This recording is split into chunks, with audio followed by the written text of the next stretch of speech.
छोटी परिक्रमा कहते हैं। तो गिरिराज को प्रणाम करके बोलेंगे गिरिराज महाराज की जय। और अब हम बढ़ रहे हैं छोटी परिक्रमा की ओर, यानी कि जो राधा रानी की परिक्रमा है। और राधा रानी की परिक्रमा करने के लिए हमें क्या बोलना है? राधे तू बड़ भागनी, कौन तपस्या कीन, तीन लोक तारन तरन, सो तेरे आधीन। तो अब हम आ गए हैं गिरिराज जी के अगले पड़ाव की ओर, और वो है चूतर टेका। लाला, ये चूतर टेका मंदिर भी आवे है गिरिराज जी की परिक्रमा में, जैसा कि तुम सबन को नाम से ही पता चल गया होगा कि बैठने के ताई कहते हैं। तो चलो यहाँ बैठकर इसकी कथा भी सुना दो। तुम्हें पता है जब राम जी लंका में जाने के लिए पुल बना रहे थे तो पत्थरों की बड़ी जरूरत पड़ी। तो हनुमान जी पत्थर लाने के लिए द्रोणागिरी पर्वत पर गए। द्रोणागिरी ने अपने बेटे गिरिराज को भेज दिया, लेकिन लाला रास्ते में उन्हें पता चला कि पत्थरों की तो जरूरत खत्म हो गई है। तभी हनुमान जी ने गिरिराज जी को ब्रज में ही रख दिया और इसके बाद वो थोड़ी देर के लिए वहाँ बैठ गए। तो इस कारण से इस जगह का नाम चूतर टेका पड़ गया। समझ रहे हो ना लाला? तो सब मिलकर बोलो गिरिराज महाराज की जय, चूतर टेका की जय। तो चलो अगले पड़ाव की ओर चलते हैं, वो है राधा कुंड। अरे लाला, पता है तुम्हें कि क्या हुआ था? एक बार कृष्ण अपने दोस्तों के साथ गोवर्धन पर आए और वहाँ पर गाय चरा रहे थे। तभी अष्टासुर नाम का एक राक्षस ने बछड़े का रूप धारण कर लिया, उन पर हमला कर दिया और कृष्ण ने उस राक्षस को मार भगाया, जिसके कारण उस पर गोहत्या का पाप लग गया। राधा ने कृष्ण, तो जो हमारी राधा है ना, छोटी लाली राधा, उसने कहा कि सभी तीर्थों में नहा कर आओ, यानी कि स्नान करके आओ। तो कन्वा ने कहा कि वो वृक्ष छोड़ के कहीं ना जावे। तब उसने अपनी बांसुरी से एक कुंड खोद दिया और जितने भी तीर्थ थे सबको वहाँ पर ही बुला लिया। तो ये जो कुंड था, जो ये कन्वा ने खोदा था, उस कुंड का नाम श्याम कुंड कहला दिया। इसके बाद राधा, जो लाली राधा हमारी, उसने अपने कंगन से एक कुंड खोदा जिसे राधा कुंड कह दिया। और इसकी इतनी महत्व है कि राधा कुंड में स्नान करने से सभी पाप धुल जाते हैं और मनोकामनाएं पूरी हो जाती हैं।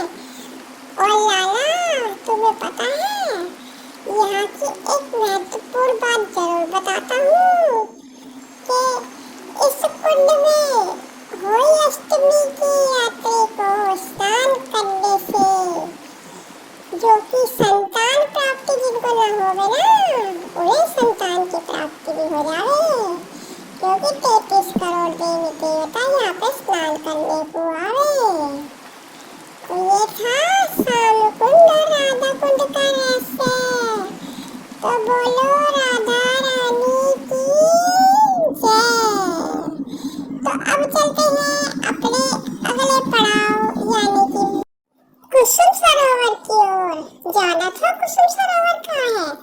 कुसुम सरोवर पे हमरे कन्वा ने राधा रानी की बीनी गूंदी थी और उनकी सखियाँ जो है वहाँ पे सारे फूल इकट्ठे करके लाई थी। गोपियाँ ना,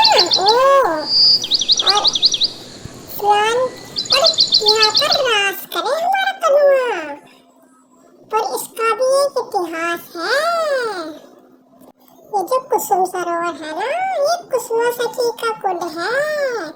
कुसुमा सखी किसकाना की एक सखी थी, जो कि वो फूल लेकर आती थी और हमारी राधा के लिए लाने के लिए फूल लाती थी रोज।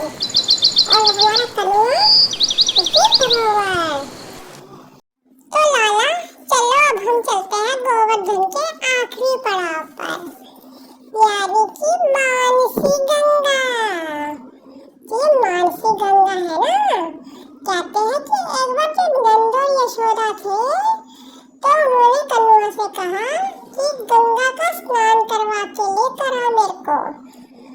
और सारे ब्रजवासियों को साथ लेकर उन्होंने विचार बना लिया कि गंगा स्नान करने जाएंगे। पर चलते चलते जब सब गोवर्धन में पहुंचे तो क्या हुआ कि वहां पे शाम हो गई और आखिर में रात होने लग गई। तो नंद बाबा ने कहा कि कन्वा आज हम यहीं पर विश्राम करेंगे।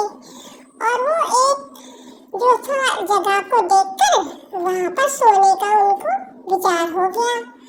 तभी कान्हा के मन में आया कि ब्रजधाम में तो सभी तीर्थों का वास है, परंतु ब्रजवासी जो है वो इसकी महिमा को नहीं जानते।